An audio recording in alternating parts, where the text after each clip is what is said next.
السلام علیکم. سلیم بخاری شو سے میں ہوں زینب جتوئی. میرے ساتھ موجود ہے سلیم بخاری صاحب. السلام علیکم. کیسے ہیں؟ وعلیکم السلام. کیسی ہیں؟ میں ٹھیک ہوں, آپ ٹھیک ہیں؟ میں بھی ٹھیک ہوں. پروگرام کا آغاز کریں گے. سب سے پہلے بات کریں گے ہم آج پروگرام میں آئینی ترامیم کو لے کے. آئینی ترامیم کا جو پیکج تھا اس کو مجوزوں میں تبدیل کر دیا گیا ہے, جبکہ تینوں جماعتیں اب اپنا ڈرافٹ تیار کر رہی ہیں, جس کا باقاعدہ طور پر اعلان بھی کر دیا گیا ہے. متنازع شقوں پر مذاکرات کا سلسلہ بھی جاری ہے, جبکہ اسد کیسر نے کہا ہے کہ مولانا سے طے ہو چکا ہے کہ وہ باہمی مشاورت کے ساتھ اپوزیشن کے ساتھ چلیں گے, اور ساتھ ہی ساتھ بانی پی ٹی آئی نے کہا ہے کہ مولانا کے بارے میں ابھی کچھ کہا نہیں جا سکتا. اس بارے میں بھی آج بخاری صاحب کا ہم تجزیہ لیں گے. اور افغان کونسل جنرل کی جانب سے قومی ترانے کی توہین, جبکہ کے پی وزیر اعلیٰ علی امین گنڈا پور نے وضاحتیں دینا شروع کر دی ہیں, جب سے ان سے امید یہ ظاہر کی جا رہی تھی کہ وہ اس پہ کنڈیمڈ کرتے ہیں, لیکن ان کی جانب سے کچھ وضاحتیں بھی سامنے آئی ہیں. اس پر بھی اس پروگرام میں ہم بات کریں گے. اور ہم بات کریں گے غزہ میں حماس کا اسرائیلی فوج پر حملہ کیا حماس نے, اور جس کے نتیجے میں 4 فوجی جو ہیں وہ ہلاک کر دیے گئے ہیں. اس پر بھی آج ہم پروگرام میں بات کریں گے. بخاری صاحب, آپ نے دیکھا کہ آئینی ترامیم کا جو ہے ابھی بھی اس کو لے کر مذاکرات کا سلسلہ بھی جاری ہے. اب کیا لگتا ہے آپ کو افہام و تفہیم جو تھی وہ کہاں تک پہنچی ہے؟ دیکھیے, پہلی بات تو یہ ہے کہ ہمارے پی ٹی آئی کے دوستوں کی طرف سے جو یہ تاثر دینے کی کوشش تھی کہ یہ ترامیم والا مسئلہ جو ہے یہ اب دفن ہو گیا ہے, یہ تو گئی بات اس کی, یہ تاثر ٹھیک نہیں ہے. ٹھیک ہے. کیونکہ نہ صرف یہ کہ یہ معاملہ ابھی زندہ ہے, بلکہ اس کی جو سٹیک ہولڈرز ہیں ان میں پیپلز پارٹی ہے, ان میں مولانا فضل الرحمان ہے, ان میں پاکستان مسلم لیگ نون ہے, ان میں باقی جو اتحادی ہیں وہ ہیں. انہوں نے کہیں یہ نہ کہا ہے نہ یہ تاثر دیا ہے کہ بس جی ترامیم ختم. اگر آپ انٹرویو سنے جو اپنے رانا ثناء اللہ صاحب کا تھا, جو اعظم نذیر تارڑ کا تھا, تو وہ یہ کہہ رہے ہیں کہ جی ہم اس سلسلے کو جاری رکھیں گے اور حتمی جو ہمارا ہدف ہے اس کو ہم حاصل کر کے رہیں گے. تو ان کی طرف سے تو یہ ڈٹرمنیشن ہے. ٹھیک ہے. اب صورتحال کیا ہے اس وقت؟ اس وقت صورتحال یہ ہے کہ پاکستان پیپلز پارٹی, دیکھیے نون لیگ کا تو ایک مسودہ ہے جو حکومت نے بنایا تھا, بالکل. دوسرا مسودہ بنا رہے ہیں پیپلز پارٹی والے اور جے یو آئی والے. جی, تینوں. ان میں جس بات پہ فہم و تفہیم ہوئی ہے وہ یہ ہے کہ ہم اپنے مسودے بنا لیتے ہیں, پھر ہم اس میں دیکھیں گے کہ ان میں کامن پوائنٹس کون سے ہیں جن میں ہمارا نظریہ, ہمارا موقف ایک جیسا ہے. ان شکوں کو ہم پاس کرا لیں گے اور باقی کی جو رہ جائیں گی اس پر مذاکرات کا عمل جاری رہے گا. I think that's a democratic approach. بالکل, کل آپ نے بتایا بھی تھا کہ یہ بالکل قسطوں میں آگے جائے گا. مطلب ہے کل ہم نے اس کی طرف اشارہ ضرور کیا تھا, لیکن اب تو بالکل واضح طور پہ لگ رہا ہے کہ یہ کنسنسس ہے among 3 main stakeholders minus P T I کہ جناب یہ ہم اپنے مسودے بناتے ہیں, پھر اس میں سے ہم دیکھ لیں گے کہ ایسی کون سی چیزیں ہیں جن کے اوپر ہمارا کنسنسس ہے, اس کے اوپر ہم پاس کر لیں گے. کیوں پاس کر لیں گے کہ اگر مولانا فضل الرحمان ان کے ساتھ کھڑے ہیں تو یقینی طور پہ وہ پاس ہو جائیں گے. ٹھیک ہے جی, یہ تو ہوگی ایک بات.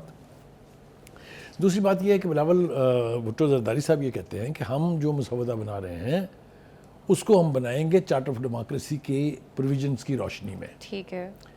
تو 2 3 4 باتیں تو اسی سے طے ہو جاتی ہیں. مثال کے طور پہ کانسٹیٹیوشن کورٹس بننا, جی یہ تو اس کے اندر لکھا ہوا ہے, موجود ہے, جس کے اوپر اتفاق رائے تھا.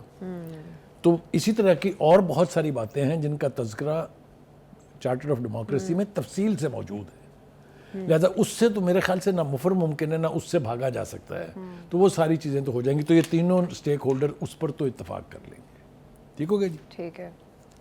اب آگے آئیے, عمران خان صاحب جو ہیں, جی آپ نے دیکھا کہ جو جتنے بھی لیڈر باقی ہیں, اسد کیسر صاحب ہیں, بیرسٹر گوہر ہیں, یا دوسرے ان کے جو اپنے وزیر قانون تھے ان کے دور میں, وہ سب یہ توقع اپنی پن کیے ہوئے ہیں کہ مولانا فضل الرحمان صاحب ہمارا ساتھ دیں گے. ہاں بالکل. ٹھیک ہے, لیکن ابھی بھی بانی پی ٹی آئی کو پھر بھی اس کے اوپر بیانات بھی ہیں, نہیں ہے. لیکن وہ جو بڑے میاں ہیں جی, وہ ذرا تھوڑا مخمسے کا شکار ہیں اس حوالے سے. وہ یہ کہہ رہے ہیں کہ اگر تو وہ ہمارے ساتھ کھڑے ہو جائیں تو بڑی اچھی بات ہے. لیکن ان کو بھی اس بات کا پتہ ہے کہ مولانا صاحب کی ایک روایت رہی ہے. ایک تو یہ ہے کہ وہ ماضی میں کبھی اسٹیبلشمنٹ سے جدا نہیں رہے. آپ اس سے پیچھے چلے جائیں تو ان کے جو والد تھے مولانا مفتی محمود, بہت بڑے سیاسی لیڈر تھے, وہ کوئی دو رائے اس کے بارے میں نہیں ہے. ایک روایت تھے وہ بھی سیاست کے حوالے سے, کیونکہ جو پولیٹیکل پارٹیز ہوتی ہیں اس کی قیادت بہت مشکل کام ہوتا ہے. تو ان کی ایک لیگیسی ہے, ان کی ایک روایت ہے. تو ایسے دکھائی دیتا ہے اور کچھ لوگوں کو یقین ہے کہ مولانا الٹیمیٹلی ان کے ساتھ آ جائیں گے. لہٰذا خان صاحب جو ہیں تمام تر ان کی قیادت کی تسلیوں کے باوجود ابھی پوری طرح یہ ماننے کے لیے تیار نہیں ہے کہ مولانا فائنلی الٹیمیٹلی ان کا ساتھ دیں گے. ٹھیک ہو گیا جی. اچھا, ان کا یہ خیال بھی ہے کہ یہ سارا ڈرامہ جو رچایا جا رہا ہے یہ ترامیم کا, یہ 3 امپائروں کو توسیع دینے کے لیے. کون ہے 3 امپائرز جن کی بات ہم نے اس کو وہ کوالیفائی کر دیتے ہیں جی. وہ انہوں نے کہا کہ جناب ایک تو چیف الیکشن کمشنر ہے, اچھا, دوسرے اسلام آباد ہائی کورٹ کے چیف جسٹس عامر فاروق صاحب ہیں, اور تیسرے قاضی فائز عیسیٰ ہیں. اور وہ ساتھ ہی یہ بھی بتا رہے ہیں کہ ان کے ہوتے ہوئے ہمیں کوئی توقع نہیں ہے کہ 9 مئی کا فیصلہ ٹھیک ہو جائے گا یا میرے جو کیسز ہیں ان کے فیصلے ٹھیک ہو جائیں گے. تو یہ ان کی سیریس ریزرویشنز ہے کہ امپائر تو نہیں ہونے چاہیے جی. مطلب یہ ہے کہ میں کھیلوں گا تو اپنی مرضی کے امپائروں کے ساتھ کھیلوں گا. یہ وہ پہلے بھی کہتے ہیں. یہ تو بانی پی ٹی آئی کی ایک چھوٹا سا بات میں کر لوں. جب پہلے انہوں نے کہا تھا نا کہ امپائر کی انگلی کھڑی ہو جائے گی, تو لوگوں نے ان سے پوچھا بعد میں کہ جی یہ امپائر کیڑا ہے, تو ان کا اللہ میاں, یاد ہے آپ کو. سو آج پھر وہ انہی امپائرز کی بات کر رہے ہیں جن کی وہ اس وقت کر رہے تھے. ٹھیک ہو گیا جی. آپ کچھ پوچھ رہی تھی, اچھا بخاری صاحب, یہ تو بانی پی ٹی آئی نے کہا نا کہ یہ 3 امپائرز کو لانے کے لیے آئینی ترامیم کر رہے ہیں, جبکہ کچھ ذرائع یہ بھی کہتے ہیں کہ گورنمنٹ کو اس چیز پر کوئی اعتراض نہیں. اگر منصور علی شاہ فیوچر میں جا کے چیف جسٹس آف پاکستان بنتے ہیں تو گورنمنٹ کو اعتراض نہیں ہے. یہ آئینی ترامیم لانے کا مقصد کچھ اور تھا. دیکھیں, پہلی بات تو یہ ہے کہ چاہے وہ آئینی یعنی جو عدالت ہے اس کے سربراہ بن جائیں یا ان کو ہائپوتھیٹیکلی 3 سال کی ایکسٹینشن دی جائے. 3 سال ڈزنٹ مین ہول لائف. کوئی کوئی نیا تو آئے گا نا بعد میں بھی. تو اس لیے میں سمجھتا ہوں کہ یہ بیان دینا ان کا جو ہے لاجیکل ہے کہ بھائی ہم منصور علی شاہ صاحب کی چیف جسٹس شپ جو ہے, جو قاضی فائز عیسیٰ کے ریٹائر ہونے کے بعد ہوگی, اس کو کسی صورت سبوٹیج نہیں کرنا چاہتے. یہ میرے خیال سے ان کا بیان جو ہے یہ بالکل حقیقت پر مبنی ہے. Nobody can have the guts to say کہ جی ہم نے اس جج کو چیف جسٹس نہیں ہونے دینا. بالکل اس طرح ہوتا نہیں ہے نا جی. ٹھیک ہے, اگر عدالت نہیں بنے گی آئینی عدالت اور اس کے سربراہ قاضی فائز عیسیٰ مقرر نہیں ہوں گے تو قاضی صاحب گھر جائیں گے نا. تو اس کے بارے میں تو کوئی ابہام نہیں ہونا چاہیے. اس کے بارے میں غلط اندازے لگا کے بیٹھ جانے کا تو کوئی فائدہ نہیں ہے. اچھا بخاری صاحب, حکومت تو کہتی ہے ہماری انٹینشنز جو ہیں آئینی ترامیم کو لے کر بڑی کلیئر ہے. ٹھیک ہے, اچھا جس طرح سے ابھی مولانا فضل الرحمان نے کہا ہے کہ آئینی ترامیم کا مسودہ جو ہے, ہم اس پہ پروگرام میں پہلے بھی بات کرتے رہے کہ مسودہ پبلک نہیں کیا گیا, میڈیا کو نہیں دکھایا گیا, یا وزراء کے پاس مسودہ نہیں تھا. تو مولانا صاحب نے بھی وہی بات کی کہ مسودہ ان کے پاس نہیں تھا. تو حکومت کیوں چھپا کے رکھنا چاہتی تھی مسودہ جب ان لوگوں کی انٹینشن؟ دیکھیے, پہلی بات تو یہ ہے کہ مسودہ اس کو کہتے ہیں جو ڈاکومنٹس کیبنٹ کی اپروول کے بعد تیار ہو پارلیمنٹ میں پیش کرنے کے لیے. اچھا, حکومت کے کسی بندے نے یہ نہیں کہا کہ ہمارا final draft was ready. At best کسی نے کہا بھی, اگر وہ جو وزیر قانون تھے انہوں نے کہا تھا کہ اٹس اے ورکنگ پیپر. پہلی بات تو یہ کہ مسودہ تھا نہیں. دوسری بات یہ ہے کہ مجھے اس بات کی سمجھ نہیں آئی, مجھے شدید اس کے اوپر میری ریزرویشنز ہیں کہ مذاکرات تو چل رہے تھے پچھلے 6, 7, 8 دن سے, اور یہ تذکرہ چل رہا ہے پچھلے کئی مہینوں سے کہ ترامیم آنی ہے. صحیح بات ہے. تو ان 5 دن میں مذاکرات کاہے پہ ہو رہے تھے اگر مسودہ نہیں تھا تو؟ یہ مولانا صاحب کہہ رہے ہیں ان کے پاس تو مسودہ ہی نہیں. میں سوال پوچھ رہا ہوں آپ کے ذریعے مولانا صاحب سے. بالکل سوال بنتا ہے کہ جب مذاکرات ہو رہے تھے, جب پرائم منسٹر صاحب آ کے آپ کو ملے, جب صدر صاحب آ کے آپ کو ملے, تو اصولی طور پر تو یہ سمجھا جاتا ہے نا کہ جی سب چیزوں پہ اتفاق ہو گیا ہے, لہٰذا آپ ٹاپ لیڈرشپ آپس میں ذرا فارمیلٹی پوری کر رہے ہیں. بالکل ٹھیک ہے, فوٹو سیشن کر رہے ہیں. لیکن مجھے اس بات پر کافی حیرت ہے, میری ریزرویشنز ہیں کہ 5 دن تک جو ملاقاتیں ہوتی رہی, جو وفود آپس میں بات چیت کرتے رہے, تو اس وقت مسودہ کیوں یاد نہیں آیا؟ پوائنٹ ہے. تو یہ میں یہ سمجھتا ہوں کہ جب مولانا نے سمجھا کہ اب وقت آ گیا ہے ان سے بدلہ لینے کا, میں نے کل بھی یہ بیان کیا تھا, میں آج تھوڑا سا پھر بیان کر دوں, چونکہ جب حکومت بنی 8 فروری کے الیکشن کے بعد یا اس سے پہلے پی ڈی ایم میں جب تحریک عدم اعتماد پاس ہوئی, جو حکومت بنی, پیپلز پارٹی کی لیڈرشپ اور پی ایم ایل ایل نون کی لیڈرشپ نے مولانا کو اگنور کیا. ہاں جی بالکل بالکل. اس پورے عرصے میں اب سال ہو چلا ہے اس حکومت کو بنے ہوئے, انہوں نے خاص نہیں ڈالی کہ مولانا صاحب کدھر آئے. لہذا مولانا صاحب میری دانست میں ایک بات کا بدلہ لے رہے ہیں ان سے. اس وقت جو سب کچھ سٹینڈ سٹل پر آیا, اگر مولانا راضی ہو جاتے تو پاس ہو گئی ہوتی. صحیح بات ہے. تو بخاری صاحب, مولانا صاحب کھیل کس کے ساتھ رہے ہیں؟ گورنمنٹ کے ساتھ کھیل رہے ہیں, ادھر اپوزیشن کہہ رہی ہے, اسد کیسر صاحب کہہ رہے ہیں کہ مولانا ہمارے ساتھ مشاورت کریں گے, یہ طے ہو چکا ہے. ان کے بارے میں ان کے مخالفین یہ کہتے ہیں کہ مولانا وکٹ کے دونوں طرف کھیلنے کے ماسٹر ہیں. سمجھ نہیں آپ؟ بلکہ ایک ہمارے ساتھی جرنلسٹ ہیں، انہوں نے بہت خوبصورت تبصرہ کیا آج. اچھا. ان کا مولانا نہ ایسے انداز سے کرتے ہیں کہ اس میں ہاں چھپی ہوتی ہے، اور ہاں ایسے انداز سے کرتے ہیں کہ اس میں نہ چھپی ہوتی ہے. ویسے تو مولانا صاحب is a master of the game. ٹھیک ہے جی. تو ایک بات تو یہ ہوگی. دوسری بات یہ ہے کہ الٹیمیٹلی جب بھی یہ اونٹ کسی کروٹ بیٹھے گا مولانا آن بورڈ ہوں گے. یہ میری بات آپ لکھ لیں. اچھا خبر میری یہ ہے جی. کہ حکومت کے پاس ایک کارڈ موجود ہے ابھی، کون سا؟ جو بالآخر مولانا اگر نہ مانے یا ان کے مطالبات نے طول پکڑا. دیکھیں نا ان کے مطالبات کیا ہیں. انہیں گورنرشپ چاہیے، جی. انہیں 2 سینٹر چاہیے، انہیں بلوچستان کی حکومت میں حصہ چاہیے. اگر یہ قضیہ نہیں طے ہوتا یا ان کے مطالبات اور بڑھ جاتے ہیں اس سے، تو حکومت کے پاس یہ کارڈ موجود ہے کہ وہ ایک خاص دھڑا ہے پی ٹی آئی میں جس سے وہ رابطہ کریں گے. 8 ووٹ کا مسئلہ ہے نا جی. ہاں جی 8 ووٹ کے بارے میں آلریڈی پی ٹی آئی الزام تو لگا رہی ہے نا کہ جی ہمارے 6 7 8 ایم این اے انہوں نے اٹھائے ہوئے ہیں بقول ان کے اغوا کیے ہوئے ہیں. ٹھیک ہے، اغوا کیے ہوئے تو پرچہ کرائے نا. تو پرچہ اس لیے نہیں ہو رہا کہ بیٹھے ہیں، تو اگر بیٹھے ہیں تو اپنی مرضی سے بیٹھے ہیں. تو میرا کہنے کا مطلب یہ ہے کہ اگر یہ 8 ووٹ پر مولانا اڑی جاتے ہیں آخرکار، تو the government has another card which is close to their chest. اچھا. کہ they will approach that part of the PTI جو ان کے ساتھ آن بورڈ آ سکتے ہیں. مطلب ایک چیز تو طے ہے کہ آئینی ترامیم پھر آ کے رہیں گی، جس طرح سے بانی پی ٹی یہ آئی تو نے بھی کہا ہے ہونی کہ ہے، اس آئینی کے بارے ترامیم تو میں آنی تو ہی ہے. کوئی ابہام نہیں ہونا چاہیے. ٹھیک. ٹھیک ہے. دوسرا پارٹ جو ہے جو خان صاحب آج بولے ہیں جی. اس کے حوالے سے 2-3 چیزیں جو ہیں وہ عرض کرنا بہت ضروری ہیں. پہلی بات تو یہ کہ انہوں نے 9 مئی کے حوالے سے جو گفتگو کی ہے وہ ہم نے پارٹلی تو بتا دی ہے کہ جی نیا چیف جسٹس آئے گا، اس کے سامنے کھلے گی یہ بات، تو سارا کچھ جو ہے وہ افشا ہو جائے گا. یہ چیف جسٹس جو ہے یہ تو 1 سال سے ہماری درخواست دبا کے بیٹھا ہوا ہے. یہ بندہ 1 سال تو پورا نہیں ہوا، کئی مہینوں سے دبا کے بیٹھا ہوا ہے. یعنی 9 مئی کے حوالے سے جو پی ٹی آئی کی پٹیشن ہے جی. کہ جی جوڈیشل کمیشن قائم کیا جائے، اس پر فیصلہ نہیں ہو رہا. ان کا خیال یہ ہے کہ جو ہی نیا چیف جسٹس آئے گا وہ اس کو فوری طور پہ کھولے گا اور یہ سارا ڈرامہ پتہ چل جائے گا. ایک دس از 1 سیٹ. سیکنڈ سیٹ یہ ہے کہ وہ اپنے فالوور جو ہیں، ویسے تو انہوں نے پوری قوم کو پیغام دیا ہے، لیکن میں سیفلی یہ کہتا ہوں کہ اپنے ورکرز کو کہہ رہے ہیں کہ لاہور کے جلسے میں آپ نے کشتیاں جلا کے آنا ہے. کشتیاں جلا کے تو 9 مئی کو بھی نکلے تھے. کشتیاں اگر جلانے پھر سے کیا دوبارہ مراد؟ نکلے اور وہی حال ہوا تو پھر آپ کہہ دیں گے یہ تو ایجنسیوں کے بندے میرے تھے ہی نہیں.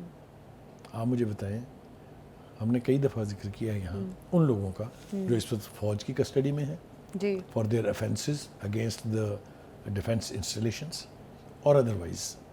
وہ کس کا گریبان پکڑے؟ وہ motivated them to come out. ایک بات وہ کہہ رہے ہیں جناب کہ سی سی ٹی وی فوٹیج جو ہے وہ غائب کر دی انہوں نے. ایجنسیوں نے غائب کر دی جی. اسلام آباد ہائی کورٹ سے میں پکڑا گیا، سی سی ٹی وی فوٹیج غائب ہے. آپ بھی پروفیشن میں تھی، میں بھی تھا. ہاں جی بالکل. یہ تو آپ نے دیکھا ہوگا، آپ کو یاد ہے نا کیسے پکڑا تھا؟ رینجر والے لے گئے تھے کسی کے ہاں ہم نے ویڈیو دیکھی تھی. بالکل، ہم نے ٹی وی پہ تو فوٹیج اس کے لیے دیکھی سی اس سی کی ٹی وی باقاعدہ. فوٹیج کیا کے لیے چاہیے؟ وہ تو تمام چینلز نے دکھایا تھا، اس کی تو لائیو کوریج ہو رہی تھی. 9 مئی کہتے ہیں اس کی سی سی ٹی وی فوٹیج جو ہے وہ تو غائب سی سی ٹی وی فوٹیج میں ذرا ڈیٹیلڈ وہ کہتے ہیں نا کہ سارا منظرنامہ آپ کے سامنے آ جاتا ہے. شاید ایسا یہ بالکل بھی نہیں انٹینشن ہو ہوتا. سکتی ہے. سی سی ٹی وی فوٹیج جو ہے وہ ایک خاص اینگل سے فکس کیمراز ہوتے ہیں. وہ چینلز کے کیمراز کی طرف سے inch to inch moment to moment coverage نہیں کرتے. یہ ساری کوریج خان صاحب کو پتہ ہونا چاہیے موجود ہے. عدالت میں اگر یہ معاملہ گیا اور اوپن ہوا تو میں آپ کو بتا رہا ہوں کہ ثبوتوں کی کمی نہیں ہے. ان کی تقریریں ہیں، ان کے پرووکیٹو سٹیٹمنٹس ہیں. سوشل میڈیا نے جو ایکٹ پلے کیا جو بتا رہا تھا کہ جی ایچ کیو پہ قبضہ ہو گیا، پشاور ریڈیو پاکستان کو آگ لگا دی، ملٹری ایئر بیس میں گھس گئے، ایئر فورس کی ایئر بیس میں، یاد ہے نا آپ کو؟ بالکل. تو یہ ثبوت اور کیا ہوتے ہیں؟ ثبوت یہی ہوتے ہیں نا آپ کے اپنے بندے آپ کے اپنے اکاؤنٹس کہہ رہے ہیں کہ آپ ملٹری اسٹیبلشمنٹ میں گھس گئے ہیں، آپ نے کور کمانڈر کے گھر کی ایسی تیسی کر دی ہے. تو یہ خان صاحب کا پریمیسز میں سمجھتا ہوں کہ ویک ہے، اس لیے کہ فوٹیج سی سی ٹی وی فوٹیج تو ایک بہانہ ہے. جب فرض کریں کہ 2 جگہ ایسا انسیڈنٹ ہوا جہاں سی سی ٹی وی کیمرہ تھا ہی نہیں، تو کہاں سے لائیں؟ لیکن باہر کے کیمرے تو چل رہے تھے نا. یاسمین راشد کی تقریر تو دکھائی جا رہی تھی لائیو. وہ کہہ رہی تھی چلو چلو کور کمانڈر کے گھر چلو. جی تو بخاری صاحب اب 21 ستمبر کا جلسہ سب کی نظریں اس پر ہیں اور جس طرح سے پی ٹی آئی کانفیڈنٹلی کہہ رہی ہے کہ وہ تو ہو کے ہی رہے گا, بانی پی ٹی آئی نے بھی کہہ دیا ہے کہ 21 ستمبر کا جلسہ تو ہر صورت ہوگا. تو پہلی بات تو اگر اجازت نہ ملی تو جلسہ کیسے دیکھیں, پہلی بات تو یہ ہے کہ انتظامیہ اگر اجازت نہ دے تو کورٹ اجازت دے دے گی, جیسا کہ اسلام آباد میں ہوا. اچھا اسلام آباد کے جلسے میں کیا تھا, ایڈمنسٹریشن تو ان کو اجازت نہیں دے رہی تھی, بالآخر کورٹ نے اجازت دے دی ہے. دیکھیں ہیومن رائٹس کو اگر آپ دیکھیں, کسی کو جلسہ کرنے سے, پروٹیسٹ کرنے سے, اپنی آواز بلند کرنے سے نہیں روک سکتے آپ. تو یقینی طور پہ اجازت تو مل جائے گی. لیکن جو دو چیزیں مجھے پریشان کر رہی ہیں وہ یہ ہیں کہ اگر کوئی ہنگامہ ہوا تو اس کی ذمہ داری کون لے گا. ہنگامہ تو بہت کچھ اسلام آباد میں بھی ہو سکتا تھا, آپ نے دیکھا چنگی نمبر 26 پہ کیا ہوا تھا. ٹھیک ہے, تو اگر پرووکیٹو لوگ ہوں, پرووکیٹو سپیچز ہوں, یہاں بھی کوئی ایک گنڈا پر کھڑا ہو گیا اگر, تو پھر کلیش تو بہرحال ہوگا. ہیونگ سیڈ دیٹ, ایک بات اور کہی خان صاحب نے, انہوں نے کہا کہ 8 فروری کو تو پی ٹی آئی الیکشن لڑے بغیر جیت گئی. جی بالکل آپ ٹھیک کہہ رہے ہیں, 2018 میں بھی ایسے ہی جیتی تھی. یہ یاد نہیں رہتا کسی کو, یہ چاہے علی احمد خان صاحب ہوں, چاہے اسد کیسر ہوں, چاہے مسٹر گوہر ہوں, جو بھی ہو, جب وہ اونچی آواز سے کہہ رہے ہوتے ہیں نا کہ جی اس الیکشن میں دھاندلی ہوئی, تو مجھے بالکل یہ سمجھ میں نہیں آتی کہ ان کے ضمیر کہاں ہیں. کیونکہ جو کھلواڑ انہوں نے 2018 کے الیکشن میں کیا تھا, اس کے بعد ان کے پاس یہ حق تو بالکل نہیں ہے کہ وہ کسی بھی دھاندلی کا ذکر کریں. یہ ڈیبیٹیبل پوائنٹ ہے, لیکن جو میں نے کہا ہے آپ سے, تفصیل ضروری ہے کہ نکالی جائے کہ 2018 میں کیا ہوا تھا. بہت کچھ ہوا تھا. اس کے لیے ایک last but not the list وہ یہ ہے کہ پی ٹی آئی کی طرف سے بھی اور کچھ حکومتی حلقوں کی طرف سے بھی یہ تاثر دینے کی کوشش کی جا رہی ہے کہ جی یہ ترامیم کا معاملہ جو ہے ٹھپ ہوا ہے محسن نقوی کی وجہ سے, وزیر داخلہ جو ہے, اور وزیر قانون اعظم نذیر تارڑ کی وجہ سے. میں نے اس حوالے سے پہلے بھی کوشش کی وضاحت کرنے کی. میں اس خاص پوائنٹ پر یہ وضاحت دینا چاہتا ہوں کہ اگر انہوں نے گڑبڑ کی تھی تو پرائم منسٹر اور صدر صاحب ملنے کے لیے کیوں تشریف لے گئے تھے مولانا کے گھر. بالکل ٹھیک ہے, تو یہ وضاحت بہت ضروری تھی میرے خیال سے. صرف اپنی جان چھڑانے کے لیے کسی دوسرے پر ملبہ ڈالنا, وہ جو ہے وہ مناسب بات نہیں. بالکل جی. اچھا بخاری صاحب, یہ جو آئینی ترامیم کو لے کے اب وکلا برادری جو ہے اس کی مذمت کر رہی ہے, اس کو اب کس طرح سے آپ دیکھتے ہیں؟ دیکھیں, ایک تو حامد خان صاحب کا ہم بڑا احترام کرتے ہیں, اس لیے بہت سیزنڈ وہ لائر ہے, بڑا ان کا بلند مقام ہے, اور وکلا برادری میں ان کی سٹینڈنگ بھی بہت ٹھیک ہے. لیکن وہ جو کچھ کہہ رہے ہیں وہ ہم الٹیمیٹلی دیکھیں گے کہ امینڈمنٹس ہوتی ہیں یا نہیں ہوتی ہیں, کیونکہ وہ جن چیزوں کو روکنے کا اعلان فرما رہے ہیں ان سب چیزوں کا تعلق ان ترامیم کے پاس ہو جانے سے ہے. اور قانون اگر ایک دفعہ بن جائے گا, سوائے اس کے کہ عدالتیں اس کو اٹھا کے پھینک دیں, کسی فرد واحد میں یہ ہمت نہیں کہ اس کا راستہ روکے. اچھا بخاری صاحب, آئینی عدالتیں جو لانے کا ایک تاثر دیا جا رہا ہے کہ آئینی عدالتیں آ سکتی ہیں, تو بخاری صاحب جس طرح سے وکلا برادری یا وکلا تنظیمیں جس طرح سے اس چیز کی مذمت کر رہی ہیں, ان کا بیسکلی آئینی عدالتوں پر بھی وہ نہیں چاہ رہی کہ آئینی عدالتیں آئیں, تو کیا لگتا ہے کہ یہ اب آگے جا کے کیا فیوچر دیکھ رہے ہیں؟ آپ کی وشفل تھنکنگ ہو سکتی ہے, اس لیے کہ آئینی عدالتوں کے حوالے سے تمام بار کونسلز نے پاکستان کی اس کی حمایت کی ہوئی ہے. All of them has supported that there should be a constitution court. کیوں؟ اب اس کی تھوڑی سی وضاحت کر دیں نا, ساتھ ہی لگے. اس لیے کہ ہماری جو سپریم کورٹ ہے وہ افتخار چودھری کے دور سے اب تک ملک چلا رہی ہیں, انصاف نہیں مہیا کر رہی, سیاست کر رہی ہیں, حکومت کرنے کا بہت شوق ہے ان کو. ٹھیک ہے, جب کانسٹیٹیوشنل کورٹس آ جائیں گی تو سیاسی معاملے سارے اس طرف جائیں گے, کیونکہ یہ آئینی معاملے ہوتے ہیں نا. تو وہ عدالت جو سپریم کورٹ ہوگی وہ پھر لوگوں کو انصاف مہیا کر پائے گی. آپ دیکھ رہے ہیں نا پینڈنسی کتنی ہے کیسز کی سپریم کورٹ میں, آپ کے سامنے ہے نا. تو بنیادی طور پر کانسٹیٹیوشن کورٹ بنانے کا مقصد یہ تھا کہ جو سیاسی اور آئینی مسئلے ہوں وہ ایک علیحدہ کورٹ کو بھیج دیا جائے تاکہ مین سٹریم کورٹ سیاسی کیسز کی طرف چلا جاتا ہے. یہ بھی ٹھیک ہے, فیکٹ ہے. ٹھیک ہے. اچھا بخاری صاحب, اب آپ کو کیا لگتا ہے, جس طرح وزیر اطلاعات نے کہا کہ آئینی معاملات آئینی عدالتوں میں جاتے ہیں, ابھی آپ والی بات کہ آئینی عدالتیں آنا از ویری امپورٹنٹ, اور جس طرح سے اب حامد خان صاحب کی جو گفتگو ہے اس کو بھی ہمیں ظاہر ہے اس پہ بھی بات کرنی ضروری بنتی ہے. انہوں نے کہا ہے کہ اس اقدام سے سپریم کورٹ کی آئینی حیثیت میں کمی آئے گی. کیا لگتا ہے آپ کو کہ واقعی آئینی حیثیت کم ہوتی ہے اگر آئینی عدالتیں ہوں سپریم کورٹ کی امپورٹنس میں؟ یہ ان کا ایک پوائنٹ آف ویو ہے. ٹھیک ہے, جیسا میں نے کہا کہ ہم ان کی بات کی کو قدر کی نکھار سے دیکھتے ہیں, لیکن جو اعظم نذیر تارڑ کہہ رہے ہیں اس کے حوالے سے میں پھر وہ اپنا بڑا فیورٹ میرا جملہ ہے وہ کہ وہ will cross the bridges when they will come. اور بھائی بند تو لینے دو, بھی تو بننے کے لیے قانون ہی نہیں پاس ہو رہا, تو آئینی عدالتیں کیا کریں گے کیا نہیں کریں گے اس کے اوپر بات کرنا جو ہے وہ بے معنی ہے. ہیونگ سیڈ آل دس, میرا خیال یہ ہے کہ قانون سازی کے معاملے میں یہ معاملہ پارلیمنٹ اور پارلیمنٹیرینز پر چھوڑ دینا چاہیے. اس میں بیرونی مداخلت ہونی نہیں چاہیے, چاہے وہ عدالتوں کی طرف سے ہو چاہے وہ وکلاء کی طرف سے ہو. میرا خیال ہے قانون سازی چونکہ پارلیمنٹ کا حق ہے وہ بنا لیں, بعد میں دیکھیں گے کہ وہ اچھا ہے یا نہیں ہے. تو کورٹیں موجود ہیں, عدالتیں موجود ہیں, اور اگر کانسٹیٹیوشن کوڈ بن جاتی ہے اس کے تحت تو وہی اٹھا کے پھینک دے گی اس کو اگر وہ کانسٹیٹیوشنل ہوگا تو. بالکل, تو میرے خیال سے وی مسٹ ویٹ. بالکل قانون سازی جو کا کام ہے, اور میرا خیال ہے کہ واقعی اس کی ساری ڈپینڈنسی پارلیمنٹ پہ ہونی چاہیے. افغان کونسل جنرل کی جانب سے قومی ترانے کی توہین. بخاری صاحب, جس طرح سے آج افغان کونسل کی جانب سے قومی ترانے کی توہین کی گئی ہے, جس پر علی امین گنڈا پور نے وضاحتیں دی ہیں بجائے اس کے کہ وہ کنڈیمڈ کرتے, کیا کہیں گے آپ اس پہ؟ مجھے نا ایمانداری کی بات یہ ہے کہ وہ افغان سفیر نے یا کونسل جنرل نے جو کیا وہ اپنی جگہ ہے, لیکن مجھے اس بات کی بہت شرمندگی ہے کہ ہمارے ملک کا چیف منسٹر جو ہے ایک صوبے کا, وہ ان کے اس ایکٹ کو ڈیفینڈ کرنے بیٹھ جائے. یہ بہت شرمناک بات ہے میرے خیال سے. پہلی بات تو یہ ہے کہ دنیا میں جو سفارتی آداب ہیں جن میں بہت ساری چیزوں کا ذکر جو ہے وہ جنیوا کنونشن میں موجود ہے, وہ یہ ہے کہ جب بھی کسی ملک کا ترانہ بجتا ہے تو آپ تعظیماً کھڑے ہو جاتے ہیں. بالکل ٹھیک ہے جی. اس حوالے سے ان کے بیان کی طرف میں بعد میں آؤں گا. 4 ممالک ایسے ہیں جو مذہب کے بنیاد پر یعنی وجود میں آئے. ان میں ایک سعودی عربیہ ہے, ایک پاکستان ہے, ایک ایران ہے اور ایک اسرائیل ہے. Is that right? جی جی بالکل. ان سب کے ترانوں میں میوزک ہے. ٹھیک ہے جی. یہی جو طالبان لیڈرشپ ہے یہ سعودی عرب بھی جاتی رہی ہے, یہ ایران بھی جاتی رہی ہے. ان کے بجنے والے ترانوں پہ تو بڑے کھڑے ہوتے رہیں گے. اچھا جب چین جاتے ہیں وہاں ترانہ بجتا ہے, اس میں میوزک ہے, اس وہاں بھی کھڑے ہو جاتے ہیں. یہ جو ورلڈ کپ اور دیگر ورلڈ ٹورنامنٹ ہوتے ہیں کرکٹ کے, ان میں افغان ترانہ بجا, اس کے اندر بھی میوزک ہے. تو who are they fooling؟ یہ میرے خیال سے جان بوجھ کے پاکستان کے ترانے کی اور پاکستان کی قوم کی توہین کرنے کا ایکٹ ہے. تکلیف ہے اگر ہمارے ترانے کے میوزک سے یا ترانے سے. انہیں اپنے ملک کو چاہیے تھا کہ وہ خط لکھ دیں ہمارے سفارت خانے کو کہ جی ہمارے سفیر صاحب جو ہیں ان کو میوزک پسند نہیں ہے جی, تو اس لیے ان کو یا تو آپ بلائیں نا اور یا ان کو واپس گھر بھیج دیں.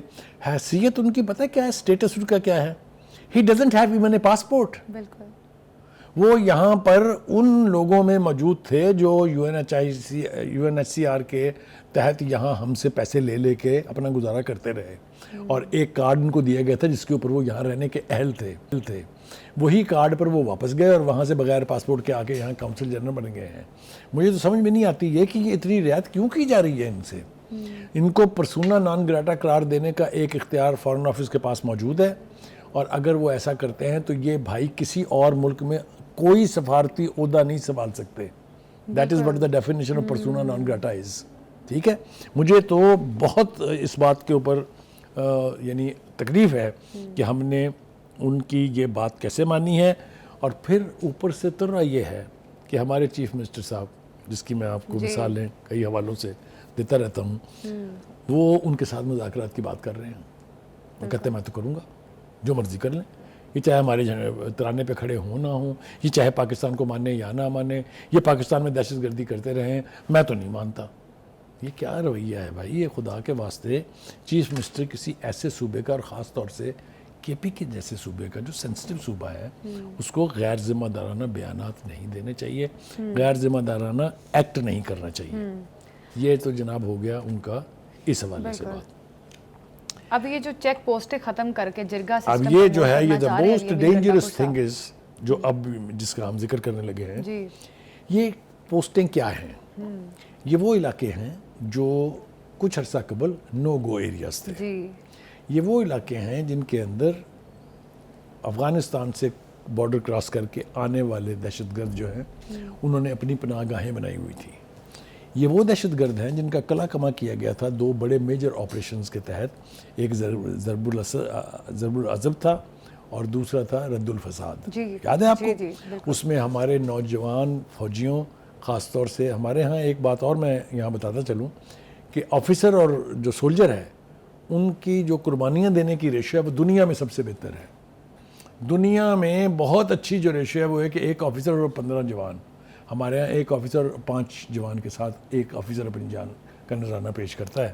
جی بالکل. تو کہنے کا مطلب یہ ہے کہ ان سے ہم نے اس طرح جان چھڑائی تھی کہ 80,000 کے قریب پاکستانی فوجی، پاکستانی شہری، پاکستانی بچے، خواتین انہوں نے اپنی جانوں کے نذرانے دیے تھے تب یہ 2 آپریشنز کامیاب ہوئے تھے. اچھا جی، جب وہ کلین اپ ہو جاتے ہیں ایریاز تو وہاں فوج اپنی پکٹس یا چوکیاں جس کو کہتے ہیں آپ بنا لیتے ہیں. کیوں؟ تاکہ وہ واپس نہ آئیں. 2-3 جگہ یہ تجربہ کیا گیا کہ آپ نے علاقہ صاف کرایا، واپس آ گئے، وہاں وہ پھر دوبارہ آ کے بیٹھ گئے. لہٰذا ان چوکیوں کا مقصد وہاں کے عوام کو، وہاں کے علاقے کو تحفظ فراہم کرنا ہے. بھائی صاحب اٹھ کھڑے ہوئے ہیں، جا رہے ہیں فوجی چوکیاں ختم کرنے کے لیے. غلط فہمی ہے ان کو. Who will let him do that? Who is he going to confront? بالکل. کیا یہ چاہتے ہیں کہ پھر اسی طرح سے دہشت گردی جو ہے ملک کے کونے کونے میں جو ہے پھیل جائے؟ کیا یہ چاہتے ہیں کہ فری پیسج مل جائے ان تمام قوتوں کو جو پاکستان کی سالمیت کے درپے ہیں؟ وہ خدا کے واسطے کہیں تو عقل کی ذاتی مفادات کی خاطر آپ لوگوں کی جانوں کا نذرانہ پیش کر رہے ہیں، اس طرح کی چیک پوسٹیں ختم کر کے اور پھر جرگہ سسٹم پروموٹ کر کے، تو یہ تو واقعی سمجھ سے بالاتر ہے یہ چیز. ہاں مطلب دیکھیے نا، ایک اور پارٹی تھی اسی طرح سے جن کا بھی یہی تقاضا تھا کہ اچھا جی آپ نے علاقہ خالی کرا دیا ہے، اب آپ یہاں سے بھاگ جائیں. بھائی کیوں بھاگ جائیں بھائی؟ کیوں ان کو یہ موقع دیں کہ وہ دوبارہ آ کے پھر یہاں بیٹھ جائیں؟ صحیح بات ہے. یعنی یہ کوئی روز کا کھیل تھوڑی ہے، یہ بچوں کا کھیل تھوڑی ہے. اس میں جانوں کے نذرانے دینے پڑتے ہیں، اس میں جنگ لڑنی پڑتی ہے، اس میں دہشت گردی کا سامنا کرنا پڑتا ہے، لاشیں واپس وصول کرنی پڑتی ہیں اپنے شہیدوں کی. تو یہ میں توقع کر سکتا ہوں کہ وہ جو ہے اس بدت سے، اس حرکت سے باز رہے. اور میں ساتھ ساتھ یہ بھی آپ کو گارنٹی سے کہہ دوں کہ ان کے بس میں ہوا تو انہوں نے باز کوئی نہیں آنا. وہ بازے بھوت ایسے ہوتے ہیں تو وہ مجھے لگتا یہ ہے کہ یہ آخر طور بالآخر اسی طرح سمجھیں. اور گورنر کے پی کے ساتھ جو ان کی الگ ٹسل چل رہی ہے. اب دیکھیں کچھ بھی تو ٹھیک نہیں ہے. پولیس سٹرائک پہ ہے. پولیس تو صوبے کی ہوتی ہے نا جناب. جی. تو کون ہے ذمہ دار اس کا جی؟ اچھا جی، قیمتیں دیکھ لیں آپ وہاں، دہشت گردی دیکھ لیں آپ وہاں، کیا نہیں ہو رہا وہاں. قیمتیں دیکھ لیں، مہنگائی دیکھ لیں. کوئی چیز ایسی ہے کہ آپ کہیں کہ کے پی کے ماڈل صوبہ ہے؟ صحیح بات ہے. آپ اس پر توجہ دینے کی بجائے غیر فروئی یعنی جو معاملات ہیں ان کے اوپر آپ بیٹھ کے یعنی اپنی سیاست کر رہے ہیں اور آپ سمجھتے ہیں کہ آپ بہت کمال کر رہے ہیں. میرا خیال یہ ہے کہ the sooner he understand the better it is. اب آج جناب گورنر صاحب والوں جی. کسی اور صوبے میں آپ نے سنا ہے کہ گورنر اور چیف منسٹر کی اس طرح کی لگ رہی ہو؟ بالکل بھی نہیں سنا. آپ دیکھیے پنجاب میں پیپلز پارٹی کا گورنر ہے نا، اور حکومت کس کی ہے؟ پی ایم ایل این کی. کبھی سنا آپ نے اس طرح کی تکرار؟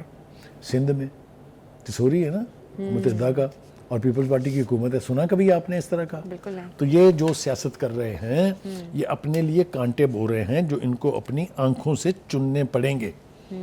اب اگلی بات یہ ہے کہ جو گفتگو وہ فرما رہے ہیں میں گورنر ہاؤس میں بیٹھنے نہیں دوں گا، نیکسی میں بھیج دوں گا. میں نے جو کے پی کے ہاؤس ہے اسلام آباد کا ان کے لیے بند کر دیا، میں گورنر ہاؤس بھی بند کر دوں گا. وہ آپ ہیں کون بھائی؟ who do you think you are؟ مجھے تو عجیب و غریب. ہاں مجھے وہ تو اس اتھارٹی سے بات کر رہے ہیں. چلیں وہ اتھارٹی پھر بعض اوقات اس کی قیمت چکانی پڑ جاتی ہے اور وہ پھر بہت ہی انفارچونیٹ ہوتی ہے. اللہ کرے کہ ہم اس سے جو ہے وہ بچے رہیں. میرا خیال ہے چلتے چلتے یہ بھی بات کر لی جائے کہ الیکشن کمیشن میں سے 2 پارٹیاں پھنسی ہوئی ہیں انٹر پارٹی الیکشن کے حوالے سے. ایک پی ٹی آئی اور دوسری جو ہے جمہوریت علماء اسلام ہے. تو پہلی بات تو یہ کہ یہ پی ٹی آئی کا دعویٰ کہ صرف ہمیں ٹارگٹ کیا جا رہا ہے الیکشن کمیشن میں، یہ غلط ہے.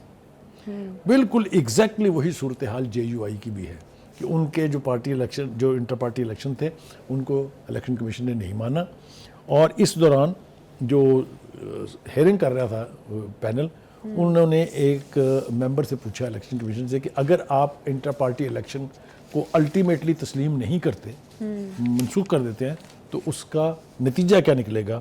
تو انہوں نے کہا، جو ڈی جی پولیٹیکل فائنانس تھے الیکشن کمیشن کے، انہوں نے کہا کہ پارٹی کا پھر کوئی تنظیمی ڈھانچہ نہیں رہے گا۔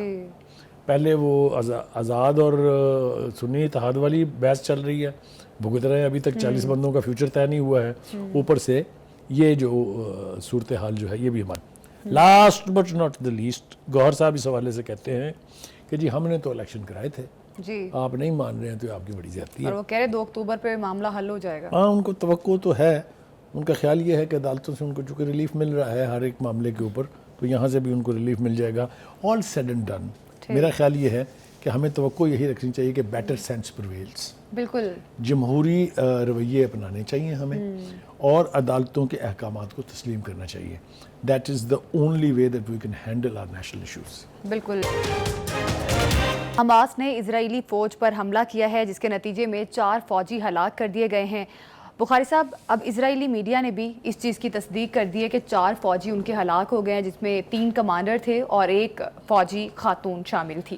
دیکھیے، ان کو بلیڈ تو کرنا پڑے گا، اس میں تو کوئی شبہ نہیں ہے کہ آپ انسانیت کے خلاف مظالم کا ڈھیر لگا دیں اور آپ کو کوئی تکلیف نہ پہنچے، یہ کبھی ہوا نہیں ہے۔ قدرت کا نظام بھی یہی ہے کہ ظلم جب حد سے بڑھ جاتا ہے تو پھر ظالم کو خود بھی کچھ نہ کچھ بھگتنا پڑتا ہے۔ وقت کم ہے، مقابلہ سخت ہے، بہت ساری باتیں کرنی اس حوالے سے۔ یہ بات بالکل ٹھیک ہے کہ یہ جو ان کے فوجی ہلاک ہوئے ہیں، خاص طور سے جو کمانڈر ہیں ان میں ایک خاتون بھی ہے، ہاں جی، ان کی ہلاکت نے یقینی طور پہ ایک بڑا سٹرونگ میسج جو ہے واپس تل ابیب میں بھیجا ہوگا۔ ہیونگ سیڈ دیٹ، اس کی تو بات ہم روز کرتے رہتے ہیں، وہاں حملے ہو رہے ہیں، وہاں ریزسٹنس ہو رہی ہے، وہاں جس طرح کے ظلم ہو رہے ہیں۔ جو 2-3 نئی باتیں جو ہیں، خاص طور سے کل کا جو لبنان کا حملہ تھا پیجرز کے اوپر، پیجر ڈیوائسز کے اوپر حملہ جو ہے، اس کے بعد آج ایک جو لیٹسٹ ڈیولپمنٹ ہوئی ہے وہ یہ ہے کہ جو واکی ٹاکیز ہیں اس میں بھی دھماکے ہوئے ہیں، اور اس میں 3 لبنانی جو ہیں وہ جاں بحق ہو گئے ہیں۔ دیکھیے، گزارش یہ ہے کہ جو پیجر ڈیوائسز تھی یہ خریدی گئی تھی تائیوان سے، اچھا، اور انویسٹیگیشن اب یہ اس طرف اشارے کر رہی ہے کہ آرڈر کرنے کے بعد جب وہ سپلائی کا مرحلہ آیا تو اس بیچ میں ان کی بیٹریز میں کوئی ڈیوائسز جو ہیں وہ انسٹال کی گئی ہیں، اور یہ پیجز کو ہیک کرنے کے بعد ایک خاص کوڈ کے ذریعے ان کو ایکسپلوڈ کیا گیا ہے۔ یہ جنگ کو ایک نئی ڈائمنشن دینے والی بات ہے۔ یہ جس طریقے کے حربے استعمال کر رہا ہے اسرائیل، یہ اسرائیل کے بھی اور اس کے حمایتیوں اور اتحادیوں کے لیے بھی کوئی اچھا شگون میں قرار نہیں دیتا، اس لیے کہ یہ ایک ایک ایکٹ کی ایک ایک انسانی زندگی کی قیمت جو ہے وہ ادا کرنی پڑے گی۔ یہ کبھی ہوا نہیں ہے۔ ہم نے دیکھا کہ ہٹلر نے جو کچھ کیا وہ ہمارے سب کے سامنے ہے، لیکن ہٹلر کو پھر اس کی قیمت چکانی پڑی، جرمن قوم کو اس کی قیمت چکانی پڑی۔ اسی طریقے سے نیتن یاہو صاحب جو کچھ کر رہے ہیں، نیتن یاہو صاحب کو خود بھی اس کی قیمت چکانی پڑے گی، اور اسرائیلی قوم جو ہے اس کو بھی چکانی پڑے گی۔ جو کچھ نیتن یاہو کر رہا ہے آج، اس نے دنیا میں ہر جگہ بسنے والے یہودیوں کی زندگیوں کو خطرات لاحق کر دیے ہیں۔ یہ میں آپ کو ذمہ داری سے کہہ رہا ہوں۔ ابھی تک میں سمجھتا ہوں کہ یہ بہت بڑی برداشت کا مظاہرہ ہے فلسطینیوں کی طرف سے کہ انہوں نے ابھی تک گوریلا وارفیئر کی طرف قدم نہیں بڑھایا ہے۔ جب یہ بڑھے گی تو دنیا میں کوئی یہودی محفوظ نہیں ہوگا۔ یہ میں دھمکی نہیں دے رہا ہوں، مجھے یہ ڈر ہے، مجھے یہ خدشہ ہے کہ کہیں ایسا نہ ہو۔ نہیں ہونا چاہیے، ہم اس حق میں بالکل نہیں ہیں، اس لیے کہ فلسطینیوں کے حق میں جیوز کتنی تعداد میں نکلے ہیں ویسٹ میں باہر مظاہرے کرنے کے لیے۔ خود تل ابیب کے اندر نیتن یاہو کے خلاف جو مظاہرے ہو رہے ہیں وہ ضمیر کی آواز کے اوپر لوگ کھڑے ہوئے ہیں کہ ظلم ہو رہا ہے، اس کو بند ہونا چاہیے۔ بالکل بخاری صاحب، جس طرح سے پیجرز کے ذریعے، آج واکی ٹاکیز کے ذریعے جس طرح سے ٹارگٹ کر رہا ہے اسرائیل، اب آپ کو کیا لگتا ہے اسرائیل کہیں نہ کہیں یہ پیغام بھی دے رہا ہے کہ تم لوگ کہیں بھی ہوگے ہم تم لوگوں کو آ لیں گے؟ دیکھیے، یہ خواہش تو ہو سکتی ہے، لیکن جیسے میں نے پہلے کہا کہ سوچ اور قوم، ان کو آپ نیست و نابود کرنے کی خواہش تو رکھ سکتے ہیں، لیکن اس کی تکمیل کبھی نہیں کر سکتے۔ اور فلسطینیوں کو اگر ختم کیا جا سکتا ہوتا تو 75 سال سے اسرائیل لگا ہوا ہے نا، چاہے وہ صابرہ شتیلہ کے کیمپس ہیں، چاہے وہ کچھ بھی ہے، جہاں جہاں ریاستی جبر، ریاستی دہشت گردی کا مظاہرہ کیا، جہاں جہاں تک فسطائیت کا مظاہرہ کیا اسرائیل کی سکسیسو گورنمنٹس نے، کامیابی تو نہیں ہوئی نا، آج تک یہ آواز خاموش تو نہیں کرا سکے وہ۔ وہ دوسری بات ہے کہ عرب سپرنگ کے ذریعے بہت ساری جو لوگ جو سمپتھیٹکس تھے وہ حکومتیں بدلی گئی ہیں، وہاں اپنی مرضی کے حاکم لائے گئے ہیں. مصر کی مثال آپ لے لیجئے، وہاں پر اخوان المسلمین کی حکومت تھی، الیکٹڈ لوگ تھے، وہاں صورتحال کو تبدیل کر کے ایک جنرل کو بٹھا دیا گیا. اور یہی وجہ ہے کہ اس پورے عرصے میں وہ جو کوریڈور ہے، رفح کوریڈور، وہ پٹی وہ نہیں کھول کے دیا انہوں نے، وہ جس راستے سے آنا جانا ہو سکتا ہے، جس راستے سے جا سکتی ہے. بالآخر اسرائیل کا قبضہ ہو گیا اس کے اوپر. تو یہ انفارچونیٹ صورتحال جو ہمارے سامنے ہے، یہ کب تک جاری رہے گی؟ یہ بالآخر یہ ختم ہوگی، اور کس نتیجے پر پہنچ کے ختم ہوگی یہ ابھی پریڈکٹ کرنا جو ہے وہ ممکن نہیں ہے. لیکن ظلم جب حد سے بڑھ جاتا ہے تو پھر مٹ جاتا ہے. بالکل. اسرائیلی جارحیت جو ہے جاری ہے. اسرائیل جو ہے مختلف طریقے سے ٹارگٹ کر رہا ہے. لبنان میں بیروت پر جس طرح سے اسرائیل نے پیجرز کے ذریعے حملہ کیا، اور آج واکی ٹاکیز کے ذریعے، یقیناً اس کا ایک بہتر طریقے سے علاج اور حل بنتا ہے. تو ابھی پروگرام سے ہمیں دیجیے اجازت. اللہ حافظ.